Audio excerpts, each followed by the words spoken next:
राजा ने कहा कि जगह अब हम दे रहे हैं, तो कहां दे रहे हैं कि जाओ 4 जगह वास करो। दूतम पानम स्त्रियः, दूतम पानम स्त्रियः, सोनानाम यत्र चतुर्विधौ। जाओ। कलयुग में जहां जुआ होता हो वहां झूठ ज्यादा बोला जाता है। जुआ कलयुग में बात बात पे झूठ, जुआ जहां होगा वहां झूठ का सहारा लेना पड़ेगा।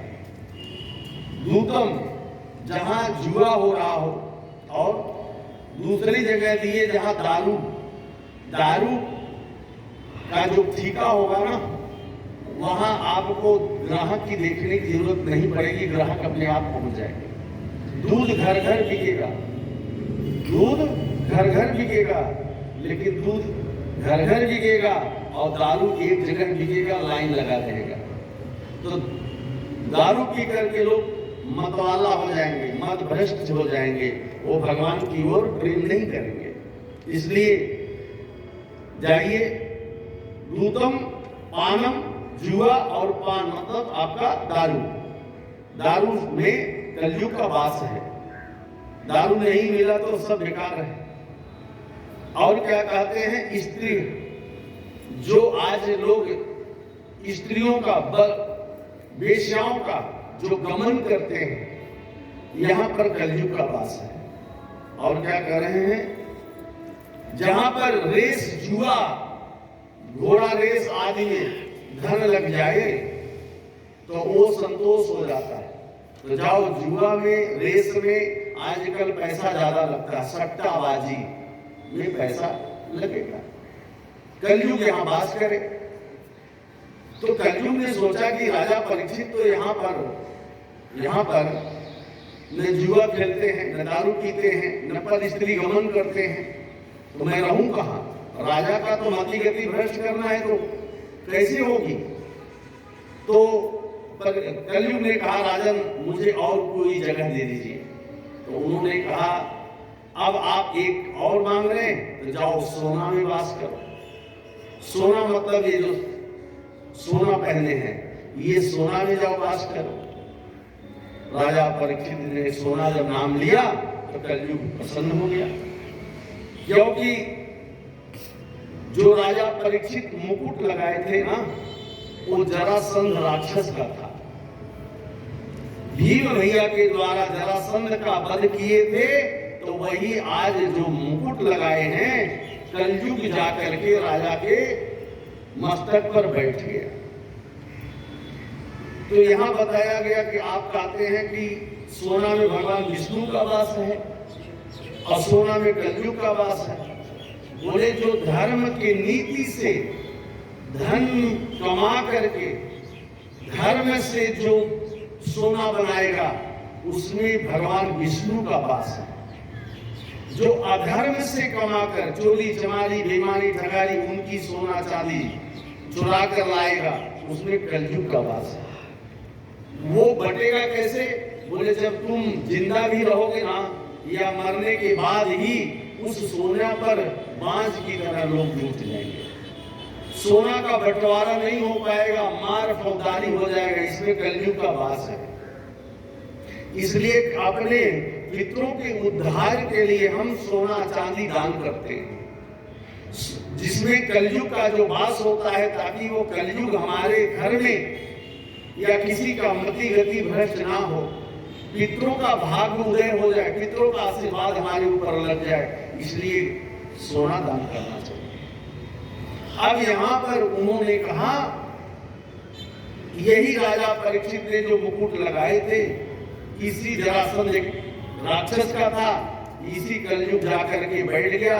और वही गलती राजा परीक्षित ने कर दिया। क्या कर दिया? वही तब ब्राह्मण वही संत के गले में जो मरा हुआ सर्प डाल दिए, वह कलयुग के प्रभाव से उनकी मति भ्रष्ट हो गई। इसलिए कलयुग में जब मति भ्रष्ट हो जाएगी, इंसान जब दारू पी लोगे तो मति ऐसे भ्रष्ट हो गई।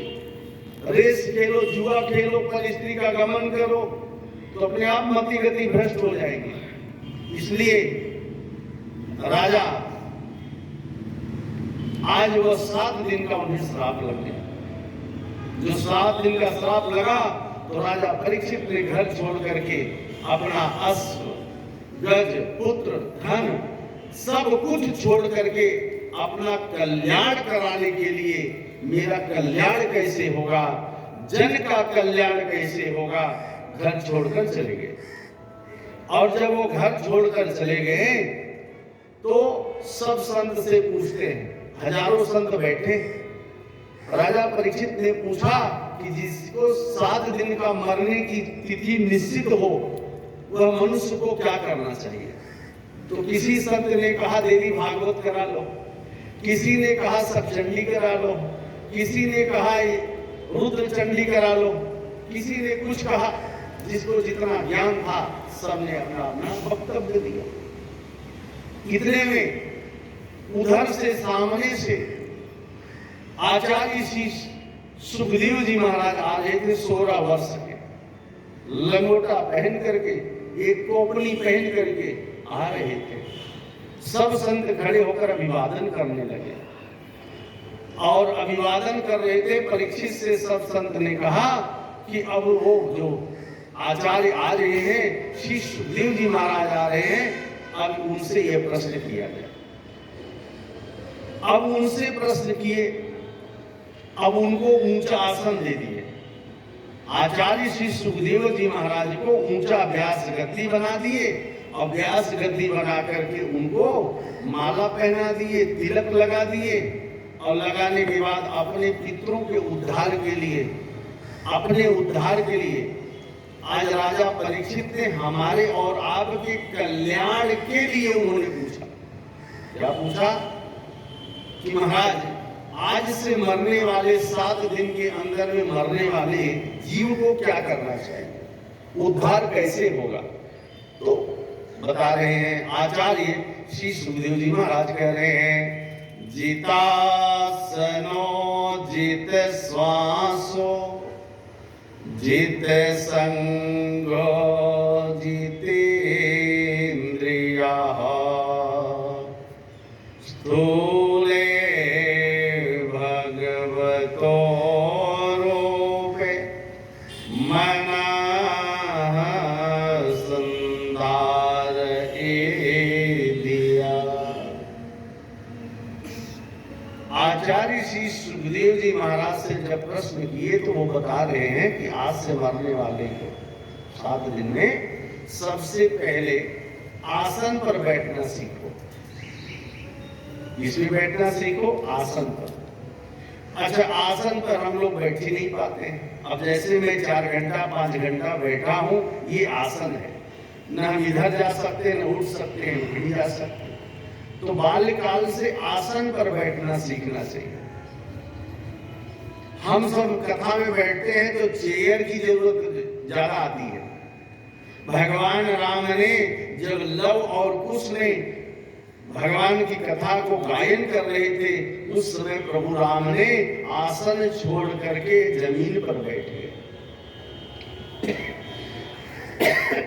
जमीन पर बैठ गए।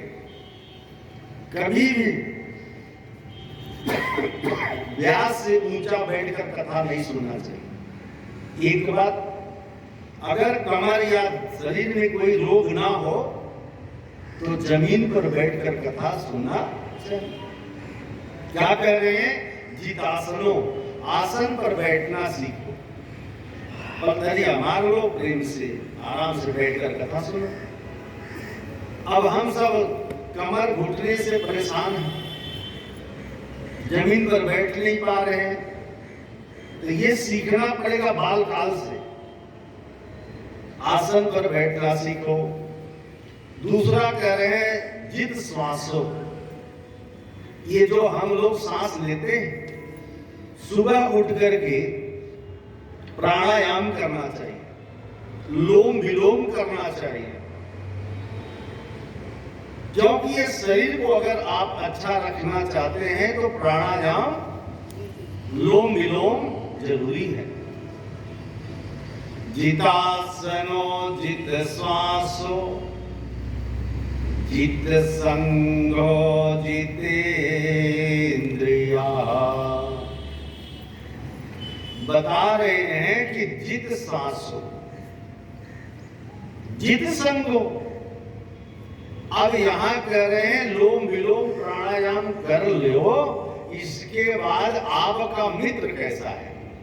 जित संगो, आपका मित्र कैसा है?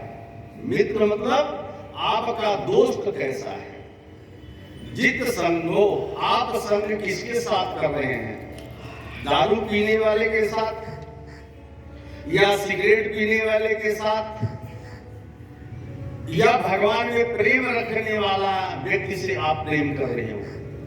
तो संग आप विचार करिए कि 15 से 20 साल 10 साल लड़का हमने प्यार दिया, प्रेम दिया, और वही लड़का जब स्कूल में चला गया तो वो संगत मिल गया, वो बच्चा बदल गया, बिगड़ गया। क्यों? संगत की वजह से वह बच्चा बिगड़ गया। अब स्कूल लाइन से ही सिगरेट पीना शुरू कर दिया, दारू पीना शुरू कर दिया, गया पढ़ने गया है, वहां पर अब किसी लड़का लड़की से प्रेम कर रहा है। पढ़ने गए हो या प्रेम करने गए हो? तो संग, अब यहां कुसंग हो गया, संग नहीं कुसंग। तो राजा परीक्षित कह रहे हैं, राजा परीक्षित से सुखदेव जी महाराज कह रहे हैं जित संग हो, आपका संग अच्छा होना चाहिए। जब आपका संग किसी संत के साथ होगा, किसी ब्राह्मण के साथ होगा, तो आपका भाव नैया पार हो जाएगा, क्योंकि संत गलत दिशा दिखा ही नहीं सकता। इसलिए संत का साथ करना चाहिए। जितेंद्रिया, तो कहते हैं ये इंद्रियां जो हमारी है, ये जीभ पर कंट्रोल करो, जीभ पर कंट्रोल करो कि हमें ये खाना है, ये खाना, ये खाना। अंत में डॉक्टर सब मिला कर देता है, सब बाध्य कर देता है, बोलता है भाई देखो दारू पियोगे तो किडनी खराब हो जाएगी, कैंसर हो जाएगा, सिगरेट पियोगे तो कैंसर हो जाएगा, किडनी खराब हो जाएगी। अंत में डॉक्टर कहता है रीच भोजन करो। क्या रीच भोजन करो? मांस को भी छोड़ दो, अब उबाला खाओ, साग सब्जी उबाला खाने लगा। क्यों? अब रोग हो गया। तो जितेंद्रिया, ये जीव पर कंट्रोल जितना रहेगा, यहाँ का भोजन अच्छा नहीं है तो कहाँ का अच्छा भोजन? भैया फला होटल का, फला जगह का, फला रेस्टोरेंट का बढ़िया भोजन है, तो वो तो गरिष्ठ भोजन दे रहा है ना, शरीर का नुकसान होगा। तो जब आप भगवान में लीन हो जाइएगा तो आपको सारी चीजें छोड़ देनी पड़ेगी। इंद्रियों पर कंट्रोल, जीव पर कंट्रोल करना पड़ेगा। आपको लहसुन प्याज तक वर्जित माना गया है, वो भी नहीं खाना चाहिए। इसलिए जितेंद्रिया, इंद्रियों पर आपका कब्जा होना चाहिए।